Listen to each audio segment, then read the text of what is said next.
બાજવા કરચિયા ગામે યુવતી સાથે છેડતી અને હુમલાનો આક્ષેપ, પોલીસ તપાસ શરૂ। વડોદરા શહેરના બાજવા કરચિયા ગામ વિસ્તારમાં વધુ એક યુવતી સાથે છેડતીનો કિસ્સો સામે આવ્યો હોવાનો આક્ષેપ કરવામાં આવ્યો છે।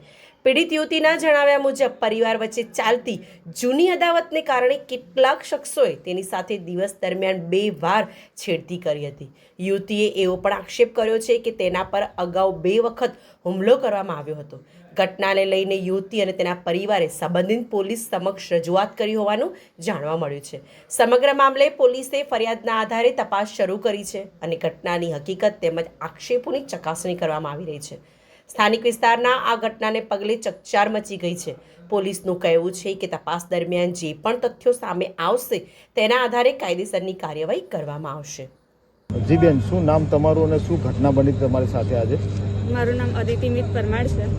આજે અમે લોકો રિફાઇનરી ટાઉનશીપથી અમે લોકો, મેં ને મારા ઘરવાળા અને મારું નાનું 5 મહિનાનું છોકરું અમે લોકો જઈ રહ્યા હતા સ્કૂટી પર।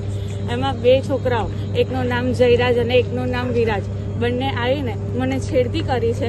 મને અમારી ઓઢણી પકડીને એને ખેંચી છે ચાલુ સ્કૂટી પર। મેં ને મારું છોકરું ને અમે ઘરવાળા ત્રણે અમે પડતા બચ્યા છે અને એને નજીક આવીને એટલી મા બહેનની એટલી ગંદી મને ગાળો દીધી છે જેની કોઈ હદ નથી।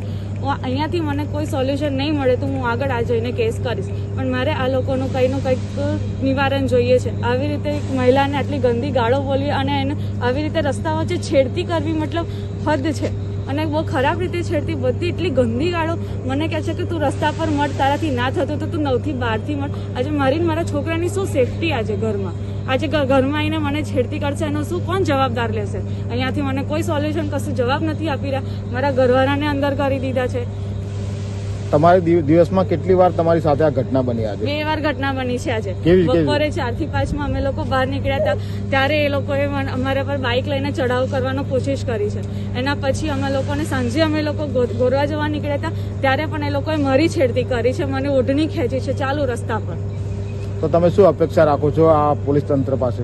પોલીસ તંત્ર પાસેથી અપેક્ષા રાખું છું કે મને આ લોકોની સજા જોઈએ છે, બસ બીજું કંઈ નહીં। કે આ લોકો મારે સેફટી જોવે, મારા છોકરાની સેફટી જોઈએ, મારે એ લોકોની સજા કરાવી છે, બીજું કંઈ નથી કરાવવું।